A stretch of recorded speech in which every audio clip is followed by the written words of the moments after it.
ಉಬ್ರಾಣಿ ಅರಣ್ಯ ಪ್ರದೇಶದಲ್ಲಿ ನೀರಿಗಾಗಿ ಅಲೆದಾಡಿದ ಕಾಡಾನೆ, ಕೆಸರಿನಲ್ಲಿ ಮಿಂದೆದ್ದ ಆನೆಯ ದೃಶ್ಯ ಮೊಬೈಲ್ನಲ್ಲಿ ಸೆರೆ, ಗ್ರಾಮಸ್ಥರಲ್ಲಿ ಆತಂಕ. ಚನ್ನಗಿರಿ, ದಾವಣಗೆರೆ ಜಿಲ್ಲೆಯ ಚನ್ನಗಿರಿ ತಾಲೂಕಿನ ಉಬ್ರಾಣಿ ಹೋಬಳಿ ಅರಣ್ಯ ಪ್ರದೇಶದಲ್ಲಿ ತೀವ್ರ ಬರದ ಪರಿಣಾಮ ವನ್ಯಜೀವಿಗಳು ನೀರು ಮತ್ತು ಮೇವು ಅರಸಿ ಗ್ರಾಮಗಳತ್ತ ಬರುತ್ತಿರುವ ಘಟನೆಗಳು ಹೆಚ್ಚಾಗುತ್ತಿದ್ದು, ಇದೀಗ ಕಾಡಾನೆಯೊಂದು ರಸ್ತೆ ಪಕ್ಕದ ಹೊಂಡದಲ್ಲಿ ಕೆಸರಿನಲ್ಲಿ ಮಿಂದೆದ್ದು ನೀರಾಟವಾಡುತ್ತಿರುವ ದೃಶ್ಯ ಸಾರ್ವಜನಿಕರ ಮೊಬೈಲ್ನಲ್ಲಿ ಸೆರೆ ಹಿಡಿಯಲಾಗಿದೆ. ಉಬ್ರಾಣಿ ಭದ್ರಾವತಿ ಮಾರ್ಗದ ಉಬ್ರಾಣಿ ಚೆಕ್ಪೋಸ್ಟ್ ನಿಂದ ಸುಮಾರು 200 ಮೀಟರ್ ದೂರದಲ್ಲಿರುವ ರಸ್ತೆ ಪಕ್ಕದ ಹೊಂಡದಲ್ಲಿ ಸ್ವಲ್ಪ ಪ್ರಮಾಣದ ನೀರು ಸಂಗ್ರಹವಾಗಿದ್ದು, ಬಿಸಿಲಿನ ತಾಪದಿಂದ ಬಳಲುತ್ತಿದ್ದ ಕಾಡಾನೆ ಆ ನೀರಿನಲ್ಲಿ ಇಳಿದು ಕೆಸರನ್ನ ದೇಹಕ್ಕೆ ಎರಚಿಕೊಳ್ಳುತ್ತಾ ಆಟವಾಡುತ್ತಿರುವ ದೃಶ್ಯ ಕಂಡುಬಂದಿದೆ. ಈ ದೃಶ್ಯವನ್ನ ರಸ್ತೆ ಮೂಲಕ ಸಂಚರಿಸುತ್ತಿದ್ದ ಸಾರ್ವಜನಿಕರು ತಮ್ಮ ಮೊಬೈಲ್ನಲ್ಲಿ ಚಿತ್ರೀಕರಿಸಿದ್ದು ಸಾಮಾಜಿಕ ಜಾಲತಾಣಗಳಲ್ಲೂ ವ್ಯಾಪಕವಾಗಿ ಹರಿದಾಡುತ್ತಿದೆ.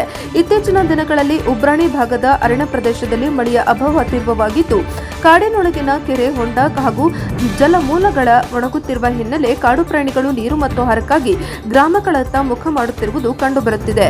ವಿಶೇಷವಾಗಿ ಕಾಡಾನೆಗಳು, ಜಿಂಕೆಗಳು ಹಾಗೂ ಇತರ ವನ್ಯಜೀವಿಗಳು ರಸ್ತೆ ಹಾಗೂ ಗ್ರಾಮಗಳ ಸುತ್ತಮುತ್ತ ಕಾಣಿಸಿಕೊಳ್ಳುತ್ತಿರುವುದು ಗ್ರಾಮಸ್ಥರಲ್ಲಿ ಆತಂಕ ಮೂಡಿಸಿದೆ. ಹಗಲಿನ ವೇಳೆಯಲ್ಲೇ ರಸ್ತೆ ಪಕ್ಕದಲ್ಲಿ ದೈತ್ಯಾಕಾರದ ಕಾಡಾನೆ ಕಾಣಿಸಿಕೊಂಡಿರುವುದು ಸಾರ್ವಜನಿಕರಲ್ಲಿ ಭಯದ ವಾತಾವರಣ ಸೃಷ್ಟಿಸಿದೆ. ವಾಹನ ಸವಾರರು ಹಾಗೂ ಗ್ರಾಮಸ್ಥರು ಕೆಲಕಾಲ ಎಚ್ಚರಿಕೆಯಿಂದ ಸಂಚರಿಸುವ ಪರಿಸ್ಥಿತಿ ನಿರ್ಮಾಣವಾಗಿತ್ತು.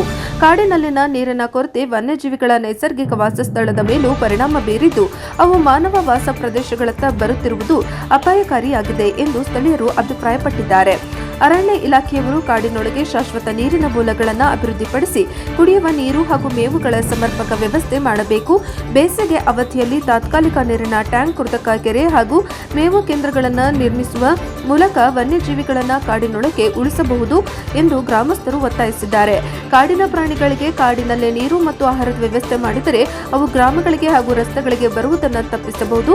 ಇಲ್ಲವಾದರೆ ಮಾನವ ವನ್ಯಜೀವಿ ಸಂಘರ್ಷ ಹೆಚ್ಚಾಗುವ ಸಾಧ್ಯತೆ ಇದೆ ಎಂದು ಸಾರ್ವಜನಿಕರು ಆತಂಕ ವ್ಯಕ್ತಪಡಿಸಿದ್ದಾರೆ. ವರದಿ ದೇವರಾಜ್ ಕೆ. ನಲ್ಲಿ ಹಂಕಲು, NKS TV4 ದಾವಣಗೆರೆ.